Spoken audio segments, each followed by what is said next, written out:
The Great Hall of the Galactic Council was the largest structure ever built by intelligent life. It floated in the void between stars, a massive sphere of crystal and metal where representatives of 400 species gathered to decide the fate of civilizations. Today, the hall was completely silent. Director Elena Vasquez stood at the central platform. She was a small woman by human standards, with gray hair and calm brown eyes.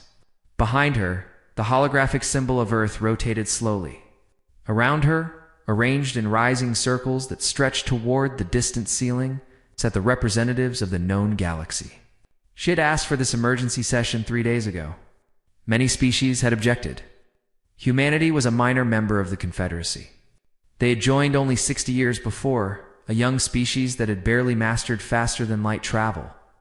What could they possibly have to say that required the full council?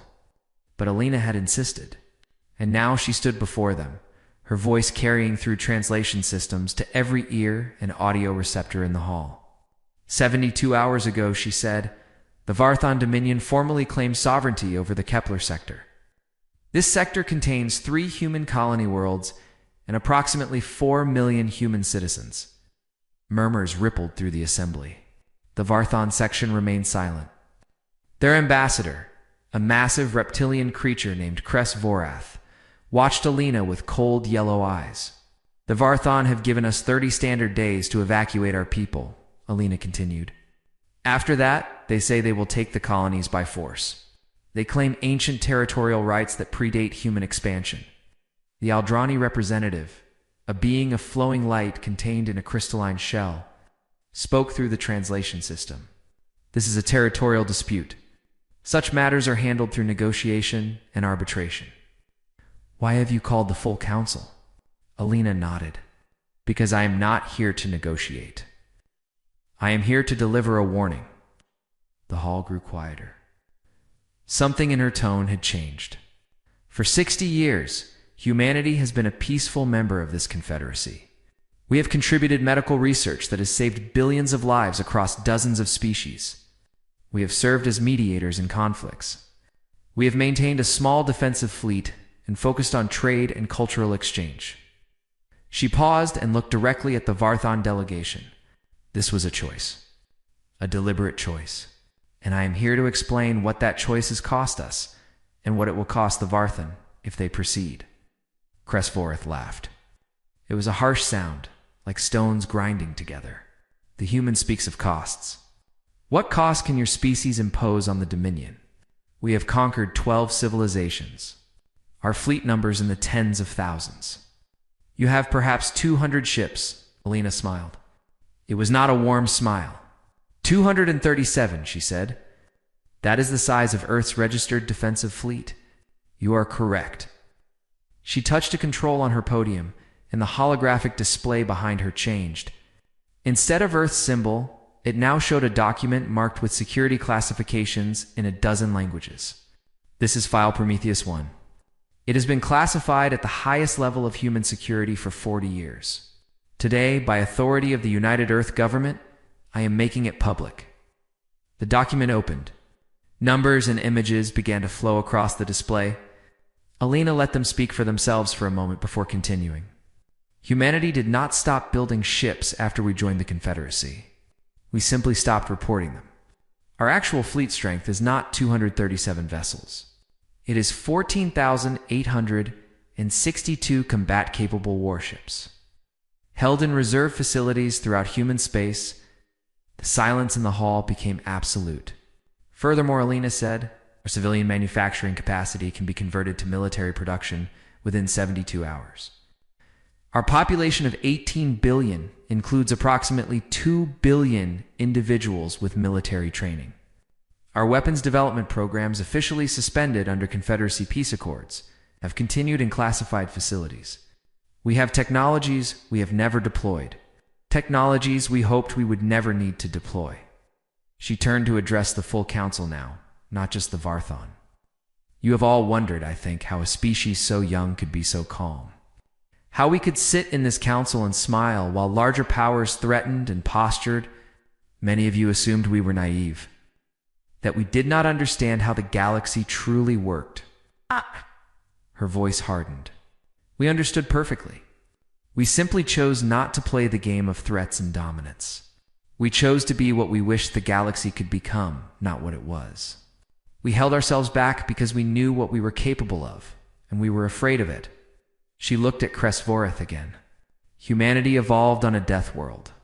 Our planet tried to kill us with ice ages, with predators, with diseases, with natural disasters.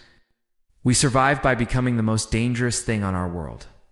We killed everything that threatened us. We nearly killed each other many times. We have spent the last 3 centuries learning to control what we are. Learning to be gentle. Learning mercy. Lena stepped forward, and her voice dropped lower. But we have not forgotten what we are. And if you take our colonies, if you harm our people, we will stop being gentle. We will stop showing mercy. We will become what we were before, and you will learn why nothing on Earth survived that challenged humanity. Kresvoreth stood. He was nearly 3 meters tall, covered in scaled armor that could stop projectile weapons. His species had been conquerors for 2,000 years.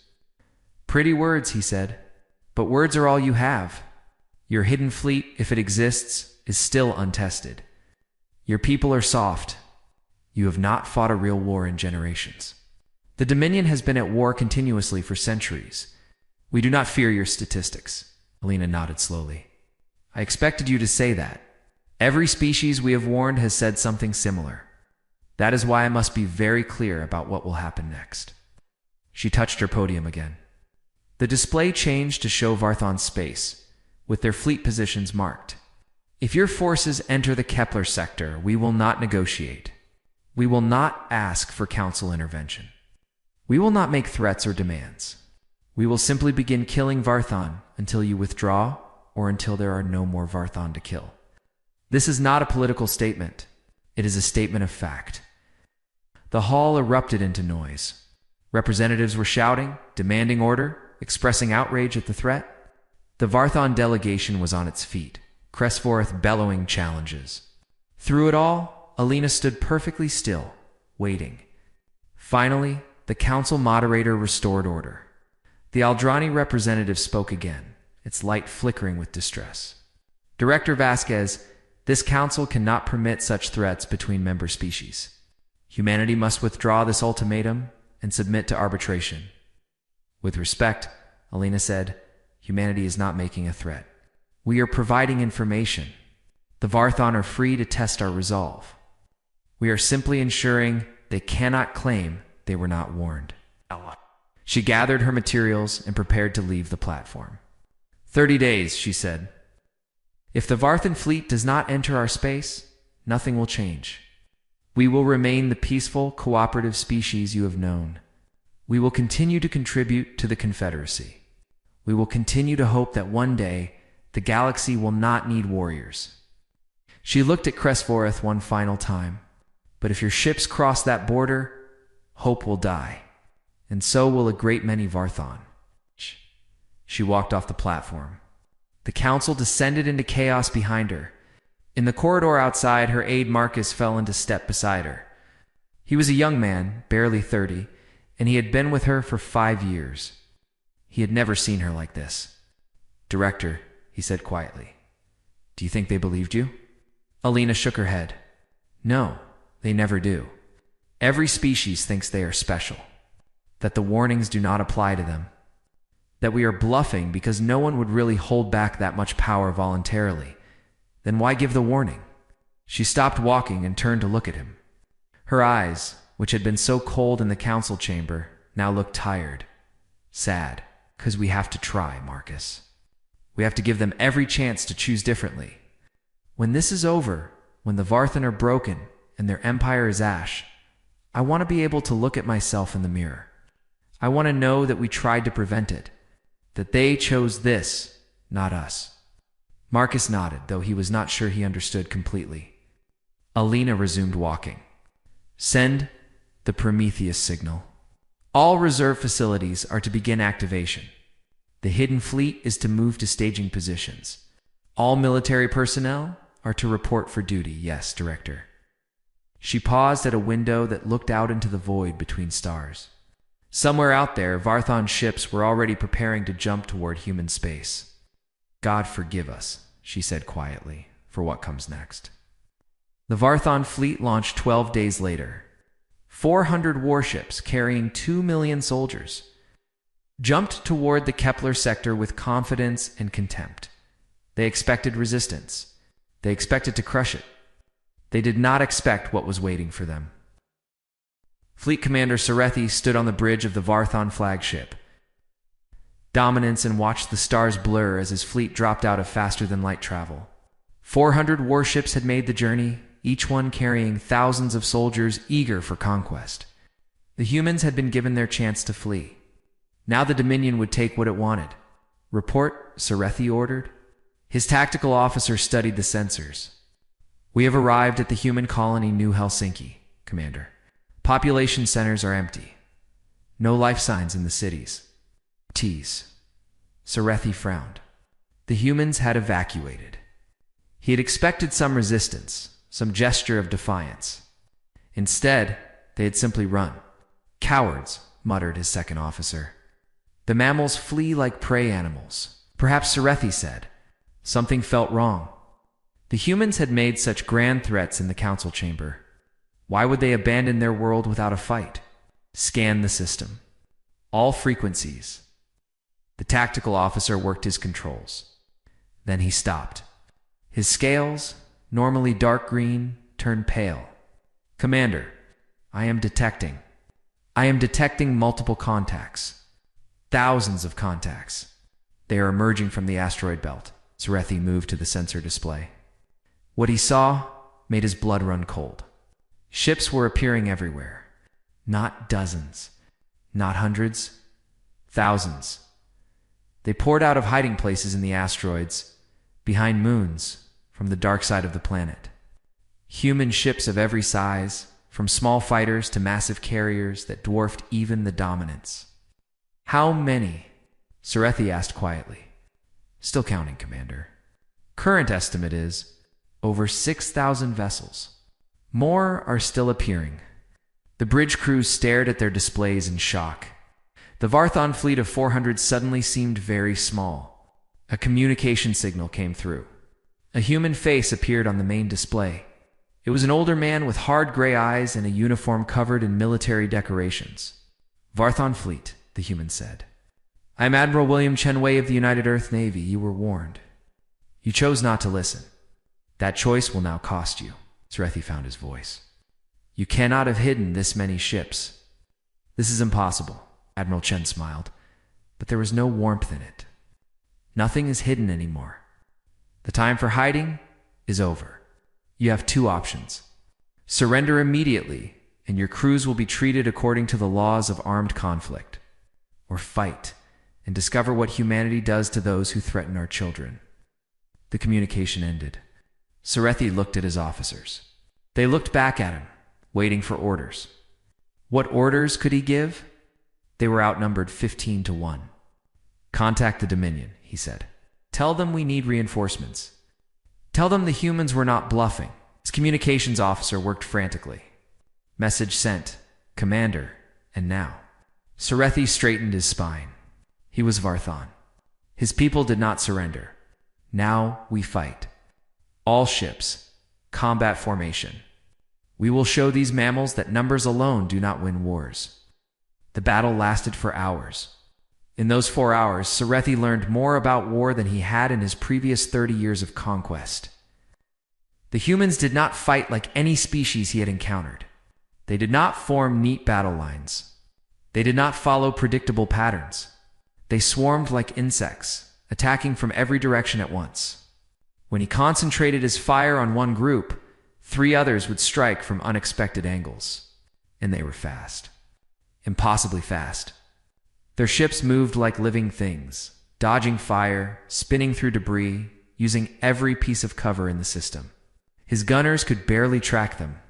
Worst of all was their coordination. The human fleet moved as one organism. Each ship knowing exactly where every other ship was, anticipating attacks before they came. scifi had heard that humans had primitive group instincts, that they hunted in packs on their death world. Now he saw what that meant in space combat. One by one, his ships died. The Dominants took hit after hit. Fires burned through the lower decks. Atmosphere leaked from a dozen breaches. "Commander," his tactical officer reported, voice shaking, "we have lost 260 ships. The humans have lost 47. Out of 6,000. Scifi watched as another Varthon cruiser exploded on his display. He had led many conquests. He had never seen his people slaughtered like this. "Order all surviving ships to retreat," he said. The words tasted like ash. "Jump to Varthon space. Now," the second officer protested.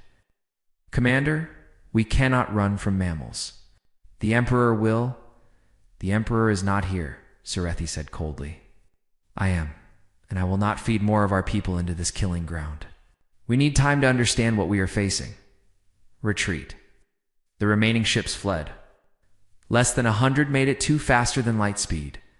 Behind them, the human fleet did not pursue. They simply waited, surrounding the empty colony world, their numbers beyond counting. On Earth, the war machine was waking. Deep beneath the mountains of Switzerland, doors that had not opened in 60 years slid apart. Automated factories hummed to life, their assembly lines beginning to produce weapons that had existed only as designs and prototypes. In the Pacific Ocean, underwater facilities rose to the surface. Ships emerged from hidden docks, their hulls black and featureless. Their weapon systems decades ahead of anything the galaxy had seen. Across every continent, military reservists received the same message on their personal devices. "Prometheus activated. Report to your assigned station, Maria." Santos was a school teacher in São Paulo. She taught 8-year-olds to read and write. She had not worn a uniform in 20 years. But she still remembered her training, still kept her service record updated, still attended the yearly readiness assessments. When the message came, she kissed her husband goodbye, told her students she would be taking a leave of absence, and reported to the transport hub. There were thousands of others there, all ages, all professions. Teachers and doctors and factory workers and artists. All of them had another identity that they kept hidden, even from themselves most days. Soldiers. The transport lifted off, carrying them to the orbital stations where the hidden fleet waited. Maria found herself sitting next to a man she recognized, her dentist. "Never thought this day would come," he said quietly. "None of us did," Maria replied. "That was the point. To hope it never would? And now?" Maria looked out the window at the blue curve of Earth falling away below them. "Now we do what we were trained to do, what humans have always done when someone threatens our homes." The Varthon Emperor received Fleet Commander Scifi's report with rage. 300 ships lost to mammals? He roared. "You are a disgrace to your scales." Scifi stood before the throne, battered and burned from the battle, but unbowed. "Great Emperor, I have served the Dominion for 40 years. I have never fled from battle before, but what we faced was not a battle. It was an execution. The humans have been lying to the galaxy. They have thousands of ships. Their tactics are unlike anything we have encountered. If we do not take this seriously, they will destroy us." The Emperor's advisors whispered among themselves. One of them, an elderly strategist named Keth, stepped forward.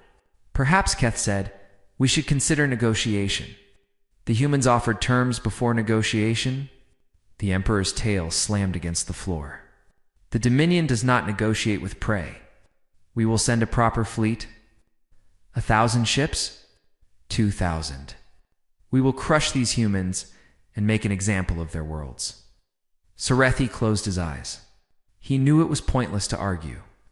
"As you command, Great Emperor." 3 weeks later, a Varthan armada of 2,000 ships jumped toward human space. They were met by 8,000 human vessels. The battle lasted 6 hours. No Varthon ships survived. The humans broadcast the battle on every frequency the galaxy used. Every species with a receiver watched as the mighty Varthon Dominion was torn apart by a species they had dismissed as soft and weak. And then the humans began to advance. They did not simply defend their territory. They pushed forward into Varthon space, taking system after system. They moved with terrifying speed, their fleet growing as more reserve ships joined from hidden facilities throughout human territory. Admiral Chen Wei gave an interview that was seen across the galaxy. "You asked why we held back," he said to the Krellian journalist recording him. "Because we knew what we would become if we did not. For 300 years, we built a civilization based on peace. We hoped it would last forever." He looked directly into the recording device. It did not. The Varthon made sure of that. So now the galaxy will see what humans look like when we stop hoping, when we stop being gentle, when we become what we were before we learned to be anything else. He smiled, and it was the smile of a predator. "We tried to warn them. They should have listened." On the Varthon homeworld, the Emperor finally began to feel something he had never experienced before: fear. 3 months after the war began, the galaxy could talk of nothing else. Zerokel was a journalist from Corellia, species of small furred beings known for their curiosity and their talent for finding stories. She had covered conflicts before, but nothing like this. The Varthan Dominion, which had terrorized the galaxy for 2,000 years, was being systematically destroyed by the species everyone had called harmless. She had requested permission to embed with human forces. To her surprise, they had agreed. Now she stood on the observation deck of the human carrier Unconquered, watching as the fleet prepared for another assault on Varthan territory. Around her, human soldiers went about their duties. They moved with calm efficiency, checking weapons, reviewing tactical data, speaking to each other in low voices. What struck Zero most was how normal they seemed. She had expected monsters. The stories coming out of the war were terrifying. Entire Varthan fleets annihilated in hours. Military installations erased from existence. A species that had conquered 12 civilizations being pushed back toward their homeworld with unstoppable force. But the humans she saw were not monsters. They laughed at jokes. They complained about the food. They showed each other pictures of their families back on Earth. One soldier, young woman named Corporal Hayes, spent her free time knitting tiny hats for a pregnant crewmate's expected baby. "You seem confused," said a voice beside her. Zero turned to find Admiral Chen Wei standing nearby. The man who commanded humanity's fury looked tired but calm. "I am trying to understand," Zero admitted. "Your people are destroying the Varthon. You are winning every battle with ease. Yet you do not seem angry or cruel. You seem almost sad." Chen nodded slowly. "We are sad. Every human life lost in this war is a tragedy. Every Varthon life as well? Every Varthon life?" Zero could not hide her surprise. "They invaded your colonies. They would have killed millions." "Yes, and now we are killing them instead. It does not make us happy." Chen looked out at the stars. "We did not want this war. We spent 60 years hoping we would never have to fight one, but the Varthan gave us no choice. So we will fight and we will win, because that is what humans do. But we will not celebrate the killing." Zero recorded everything. She knew this would be important for the galaxy to see. "May I ask you something personal, Admiral?" You may ask, "Do you hate the Varthan?" Chen was quiet for a long moment. "No," he said finally. "I pity them. They have spent 2,000 years believing that strength means domination, that power means cruelty. They never learned what humanity learned, that true strength is the ability to destroy and choosing not to. Until we had no choice." He turned to look at her directly. "Write that in your story, Journalist Kel. Tell the galaxy that humans take no joy in this. Tell them we are not what they thought we were, but we are also not what the Varthan are. When this is over, we will not continue conquering. We will stop, because that is who we chose to be." Across the galaxy, other species watched the war with growing fear. In the council chambers on Axiom Prime, emergency sessions continued daily. The Aldrani representative spoke for many when it addressed the assembly. "We have all seen what humanity is capable of. The question before us is simple. What happens when they finish with the Varthon? Will they stop? Or will they turn that terrible power against others?" The Malari ambassador, a crystalline being that communicated through vibrations, added its concerns. "Humanity has hidden its true strength for 60 years. What else are they hiding? What other species have they been watching, planning for? Fear makes people do foolish things. This is true for all intelligent species. In secret communications, 5 species began to discuss intervention: the Aldrani, the Malari, the Seventh Collective, the Hrung Federation. In the Pelan Empire, all of them had militaries. All of them were afraid. Together, they commanded nearly 4,000 warships. If we act now, while humanity is focused on the Varthon, we can force them to negotiate, argued the 7th representative. We can contain their expansion before it threatens us all. They have given us no cause for war, objected the Pelan ambassador. They were attacked. They are defending themselves. Defending themselves? They have pushed halfway to the Varthan homeworld. This is not defense. This is conquest. The debate continued, but fear won. The secret coalition agreed to launch a peacekeeping intervention. They would blockade human advance and demand negotiations. They believed they were protecting the galaxy. They were making a terrible mistake. On the occupied Varthon world of Keseth, something unexpected was happening. Commander Scifi had been captured 3 weeks earlier when his ship was disabled and boarded. He had expected torture. He had expected humiliation. Every species the Varthon had conquered had suffered such treatment at Varthon hands. Instead, the humans had given him medical treatment for his wounds. They had provided him with clean quarters, adequate food, and access to communication with other Varthon prisoners. They had even allowed him to practice his religious rituals. He did not understand. A human officer visited him regularly. Her name was Major Okonkwo, and she was responsible for prisoner welfare. She spoke to him with a respect he had never shown his own prisoners. "Why?" he asked her one day. "Why do you treat us this way? We invaded your worlds. We would have killed your people without mercy.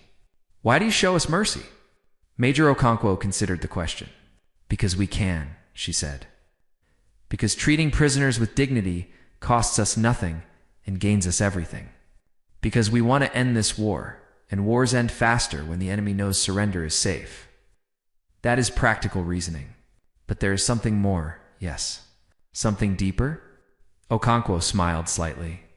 "You are perceptive, Commander." "Yes, there is something more. Humans have done terrible things to our prisoners throughout our history. We learned, slowly and painfully, that cruelty breeds cruelty. That when you torture your enemies, you become a torturer.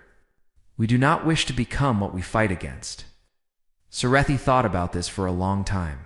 "The Varthan tortured human prisoners," he said quietly. "On the colony worlds we took, I have seen the reports. Yes, we know. And still, you do not seek revenge on us." Okonkwo's expression did not change.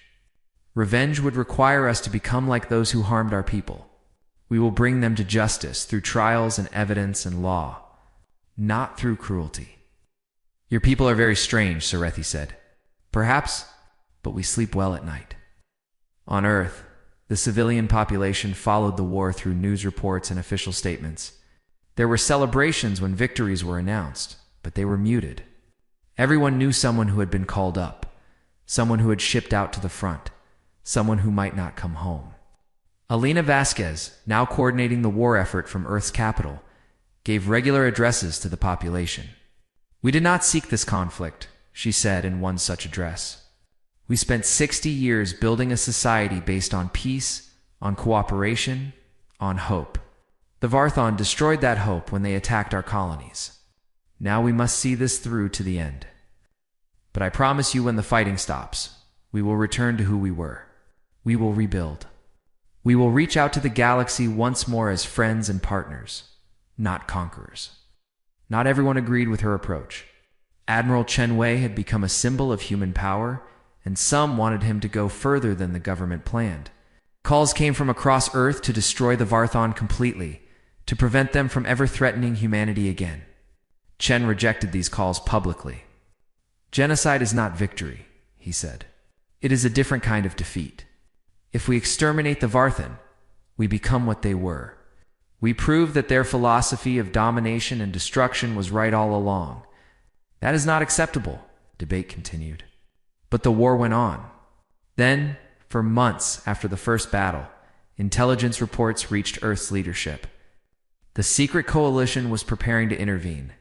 5 species, 4,000 ships, moving to blockade human advance and force negotiations. Alina called an emergency meeting of the War Council. They are afraid of us, she said. They think we will not stop with the Varthon. They think we will turn on them next. Will we? Asked one of the generals. Of course not, but they do not believe that. They cannot imagine a species that would have this much power and choose not to use it. Admiral Chen studied the intelligence reports. If we fight them, we will win. But it will cost us, and it will prove their fears right in the eyes of the galaxy. If we do not fight them, another admiral argued, we appear weak. Other species will think they can challenge us. Lena was quiet for a long moment. There is a third option, she said finally. We do not fight them, but we make very clear what fighting us would mean. We show them something we have kept hidden even from the Varthon. Something so terrible that no sane species would challenge us. As she looked around the table. It is time for the galaxy to understand exactly what they are dealing with, and why they should be grateful we have been so gentle. The coalition fleet arrived at the Kethra system with confidence. 4,000 warships from 5 species, united by fear of humanity's unstoppable advance. They took positions between the human fleet and the Varthon border, broadcasting demands for immediate ceasefire and negotiations. Admiral Sath, Virian of the Aldrani, commanded the coalition forces. He was ancient by his species standards, a being of shifting light patterns who had witnessed 2 centuries of galactic politics. He believed he understood power and how to use it. The humans will negotiate, he told his coalition partners. They are logical beings. They will see that fighting us while also fighting the Varthon is impractical. They will agree to terms. He was wrong. The human fleet did not attack. It did not retreat. It simply stopped, hanging in space 3 light minutes from the coalition blockade. For 6 hours, nothing happened. Then a single human ship moved forward. It was small, a diplomatic vessel marked with symbols of peace. It requested permission to approach. Admiral Virian granted it. The ship docked with his flagship, and 2 humans came aboard. One was Director Alina Vasquez, whom Virian recognized from council recordings. The other was Admiral Chen Wei, the architect of humanity's war. Thank you for meeting with us, Alina said as they were escorted to the conference chamber. You have given us no choice, Virian replied. Your advance threatens galactic stability. We are here to ensure peace, Alina nodded politely. She and Chen took seats across from the coalition representatives. Virian noted that neither human seemed nervous. If anything, they seemed sad. You are afraid of us, Alina said. That is understandable. You have watched us destroy the most powerful military force in the galaxy. You wonder if we will stop, or if we will continue until every species bows to human rule. These are reasonable concerns, admitted the 7th representative. Your people hid your true power for 60 years. What else are you hiding? Chen spoke for the first time. Everything. We are hiding everything. The conference chamber went silent. The fleet that defeated the Varthon is not humanity's full military capability, Chen continued. It is approximately 1/3 of our total forces. The ships themselves are not equipped with our most advanced weapons. We have been holding back throughout this entire war. The Malaria ambassador vibrated with distress. More? There is more? Chen nodded. We did not wish to reveal what we are capable of. We hoped a limited demonstration would be enough. But you have forced our hand. He looked at Alina, who nodded. Show them, she said. Chen activated a display built into the conference table. A holographic image appeared. A Varthan military installation, a massive asteroid fortress that guarded a key jump point. It was considered impregnable, protected by heavy armor, shields, and weapons that could destroy entire fleets. This is Fortress Kravith, Chen said. The Varthon have held it for 800 years. It has never been taken. No species has even attempted an assault. We know of Kravith, Virian said. What of it? Watch. The display showed the fortress from a distance. For a moment, nothing happened. Then a single line of light touched the asteroid. The fortress ceased to exist. There was no explosion, no debris, no remnant of what had been there. One moment, a structure the size of a small moon filled with millions of tons of metal and stone. The next moment, empty space. The coalition representatives stared in horror. What was that? The Pelin ambassador whispered. Relativistic kinetic impactor, Chen said calmly. A small projectile accelerated to 99% of light speed. At those velocities, mass becomes energy. The impact converted the asteroid into light and radiation instantly. Nothing survives. Nothing remains. That is a weapon of genocide, Varian said. You could destroy entire worlds. Yes, we could. Elena's voice was quiet. We developed these weapons during our early space exploration when we feared what we might find among the stars. We have never used them against a populated target. We never intended to use them at all. But they exist. They are deployed. And there is more. She touched the display, and new images appeared. Swarms of tiny machines. Weapons that twisted space itself. Biological agents that could be tailored to any species. A catalog of horrors that humanity had created and locked away, hoping they would never be needed. We are a young species, Elena said, but we have been preparing for war longer than any of you realize. We prepared for war against ourselves, against threats from our own world, against anything the universe might throw at us.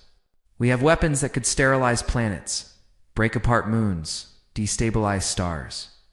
She let that sink in, and we have never used them. Because we chose not to. Because we believe there are better ways to resolve conflicts. Because we want to be peaceful, not because we are incapable of violence. The seventh representative spoke shakily. Then why show us this? Why not keep it secret? Because you need to understand something, Elena said. The restraint we have shown is not weakness. It is the hardest thing we have ever done. Every day of this war, we make choices about how much force to use. We could end the Varthan in an hour. We could scour their homeworld clean of life and move on. We do not do this because we believe it would be wrong. She leaned forward. And we will extend the same restraint to you. We have no desire to fight the coalition. We have no desire to expand beyond our territory. When the Varthan surrender or are defeated, we will stop. We will go home. We will try to rebuild the peaceful relations we worked so hard to create. How can we believe that? Varian asked. Cannot, Chen said. You can only watch what we do and judge by our actions. But consider this. We have had these weapons for over a century. We could have conquered the galaxy any time we wished. Instead, we joined the Confederacy as a minor member. We contributed medical research. We mediated disputes. We asked for nothing except peaceful coexistence. He stood, and despite his ordinary human size, he seemed to fill the room. The Varthan broke that peace. They will pay for it. But you have done nothing to us. You came here out of fear, not aggression. We understand fear. So we are giving you a chance that we did not give the Varthan. Leave. Go home. Tell the galaxy what you have seen. And trust that humans keep their word. The coalition representatives looked at each other. They had come expecting to dictate terms. Instead, they had been shown something that made their combined military power seem like toys. And if we refuse, Viren asked. If we maintain the blockade, Alina answered. Then we will go through you, not around through. And we will use exactly as much force as necessary to clear our path. No more, no less. Your choice will determine whether that force is measured in disabled ships or destroyed ones.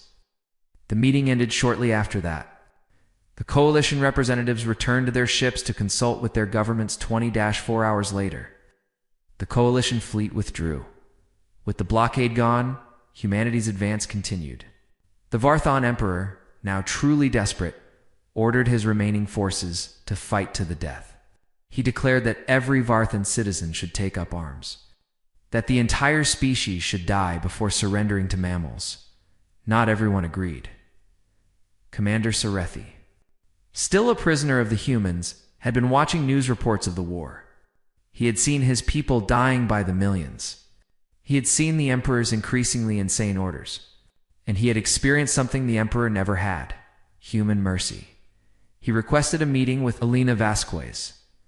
She came to the prisoner facility personally, accompanied only by a translator and a single guard.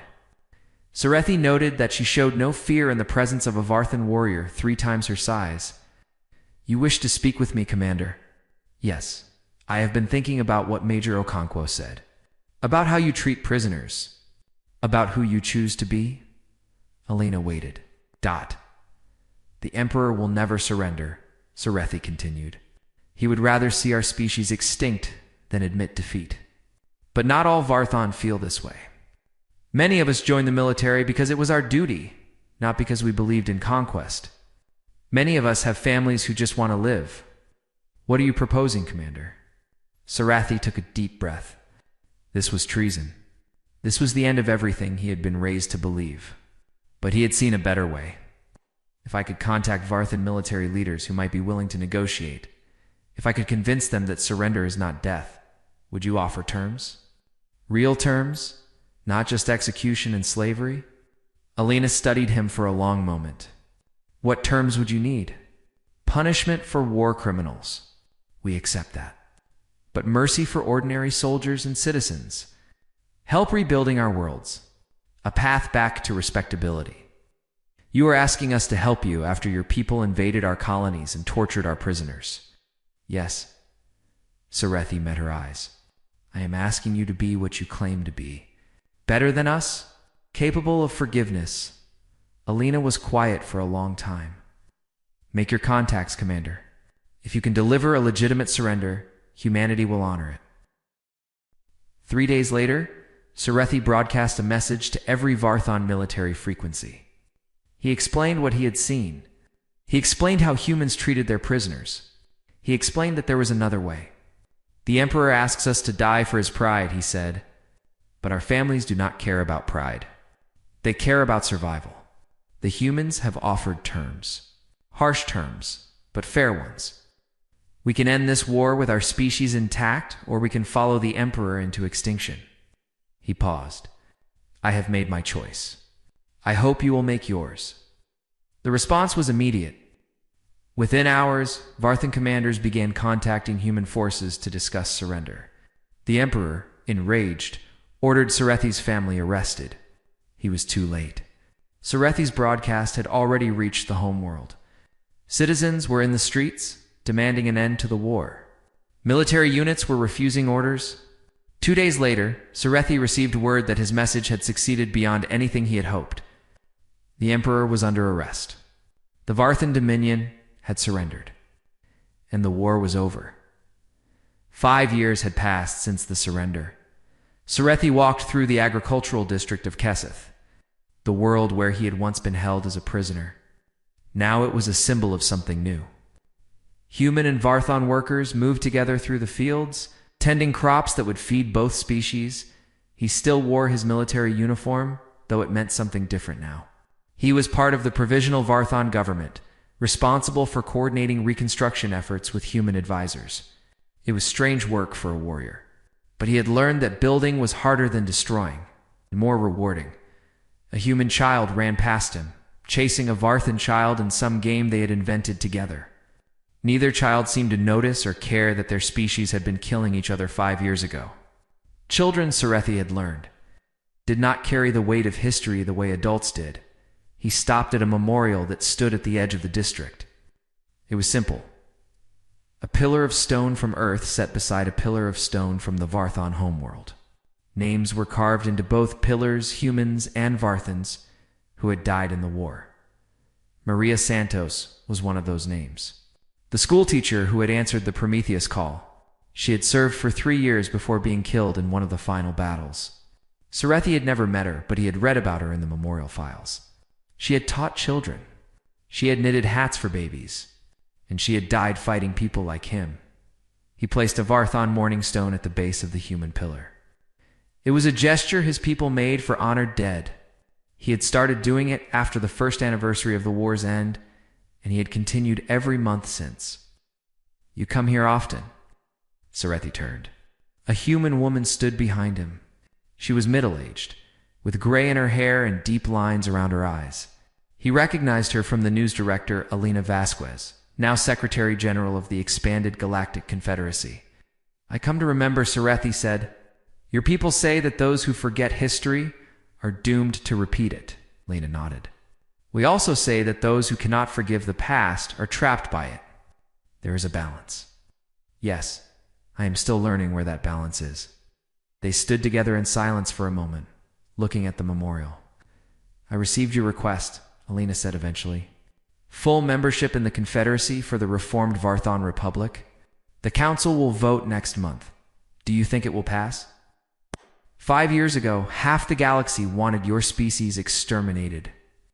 Now they see Varthon doctors working in human hospitals, Varthan engineers helping rebuild colony worlds, young Varthans attending human universities." She smiled slightly. "You've done good work, Commander. Your people have earned another chance." Scifi felt something he rarely allowed himself to feel: hope. "I must ask you something," he said. "Something I have wondered about since the war ended. Ask could have destroyed us completely. You had the weapons, the ships, the justification. Every other species expected you to do it. Why did you not?" Elena was quiet for a long time. When she spoke, her voice was soft. "When I was a young woman, I studied history. Human history. Our species has done terrible things to itself. Wars that killed millions. Genocides. Entire civilizations destroyed by their neighbors. For most of our existence, we behaved exactly as the Varthon did, conquering, dominating, destroying anything that threatened us." She turned to face him. "But we learned. Slowly, painfully, over thousands of years, we learned that this path leads nowhere. That empires built on conquest always fall. That species who treat others with cruelty eventually face cruelty themselves. We learned that the only sustainable future is one where we lift each other up rather than push each other down. And you believed the Varthon could learn this too? I believed everyone can learn it. Your species is not evil, Commander. You were raised in a culture that taught conquest is virtue. When given the chance to see another way, many of you chose it. You chose it." Scifi thought about the Emperor, now serving a life sentence in a rehabilitation facility rather than executed. The humans had insisted on trials, on evidence, on due process. They had punished the guilty and pardoned the innocent. They had treated a conquered people with more dignity than the Varthon had ever shown anyone. "The galaxy does not understand you," he said. "They see your weapons, your fleets, your power. They fear what you might become. Yes, they always will." Lena did not seem troubled by this. "We cannot control what others think of us. We can only control what we do. And what we have done, what we will continue to do, is try to build something better than what came before." In the Great Hall of the Galactic Council, now expanded to include over 500 species, Zira Kell premiered her documentary. She had titled it The Sleeping Giant: Humanity's Hidden War. It was the most comprehensive account of the conflict ever assembled, drawing on interviews with soldiers, civilians, prisoners, and leaders from both sides. The documentary showed everything: the hidden fleets, the terrible weapons, the battles that had destroyed Varthon military power in days. But it also showed the mercy, the prisoner camps where enemies were treated with dignity, the reconstruction efforts that had begun before the fighting even ended, the human doctors who had worked around the clock to save Varthan wounded. The final segment featured a single interview. A young Varthon who had grown up during the war, who had been taught to hate humans, who had expected to be enslaved or killed when his world was captured. "They came to my school," he said. "I was 15. I thought they would kill us. Instead, they brought food, medicine, teachers who wanted to help us learn." He paused, struggling with emotion. I asked one of the human teachers why. "Why help us after what our people did?" She said something I will never forget. She said, "Because we have to live together in this galaxy. And living together means helping each other become better." The documentary ended with statistics. Varthon worlds rebuilt. Schools opened. Lives saved. In a final message that appeared on screens across the galaxy, humanity could have destroyed the Varthon. They chose to save them instead. This is what strength looks like. On the human colony of New Helsinki, where the war had begun, a ceremony was taking place. The colony had been rebuilt over the past 5 years. New cities stood where the old ones had been evacuated. Parks and gardens grew where defensive fortifications had once bristled with weapons. Children played in streets that had been designed to channel invading armies into kill zones. Alina. Vasquez addressed the crowd gathered for the 5th anniversary of the war's end. 5 years ago, I stood before the Galactic Council and delivered a warning. I told them what humanity was capable of. I told them what would happen if they pushed us too far. Some of you know that I did not want to give that speech. I had hoped all my life that we would never need to show the galaxy what we truly were. She looked out at the faces before her, humans and aliens together, united by shared experience. The Varthon did not listen. They learned the hard way. But today, standing here on a world that was nearly lost to war, I want to talk about something else. I want to talk about what comes after. She gestured to the city around them. This is what comes after. Not conquest. Not empire. Not permanent military occupation. Rebuilding, healing, growing. We showed the galaxy our weapons because we had to. Now we are showing them something more important. Our purpose. We exist to protect, to create, to help others reach their potential. The power we held back for 60 years was not hidden because we were ashamed of it. It was hidden because we hoped we would never need it, because we wanted to be defined by what we built, not what we could destroy. She paused. The galaxy is watching us. They will watch us for generations, waiting to see if we keep our word, waiting to see if we truly are different from every other powerful species that came before. We cannot prove it with speeches. We can only prove it with actions, day after day, year after year, until even the most suspicious species understands that humanity means what it says. In the crowd, Scifi listened. Beside him stood his aide, a young Varthan woman who had been born after the war ended. She had never known the old Dominion, the culture of conquest and cruelty. She only knew this new world, where Varthan and human worked together. Do you believe her? The young woman asked. Scifi watched Alina step down from the podium to shake hands with colony residents, human and alien alike. I do, he said. I have seen what humans can destroy. More importantly, I have seen what they choose to build. If any species can keep such a promise, it is them. As the ceremony ended and the crowds dispersed, a human child approached Scifi. She was perhaps 8 years old, with curious eyes and no fear of the large reptilian being before her. Excuse me, she said politely. Are you the commander from the documentary? I am. My teacher showed it to us in school. She said you helped end the war. Scifi knelt so he could meet the child's eyes. Many people helped end the war. I only did a small part. She also said that the strongest thing in the universe isn't weapons. It's choosing not to hurt someone when you could. The child tilted her head. Is that true? Scifi thought about everything he had seen. The human weapons that could break worlds. The mercy they had shown instead. The second chance his people had been given against all odds and reason. Yes, he said. That is true. The humans taught me that. The child smiled and ran off to join her friends. Scifi stood and looked up at the sky of New Helsinki, at the stars where both species had fought and died. Somewhere out there, the memorial still floated in space, bearing its inscription, "Here we remember those who taught us that strength without mercy is only violence, and mercy without strength is only weakness. True power is both." The galaxy had learned its lesson. Whether that lesson would last, only time would tell. But humanity would be watching, and they would be ready. Always ready. The end.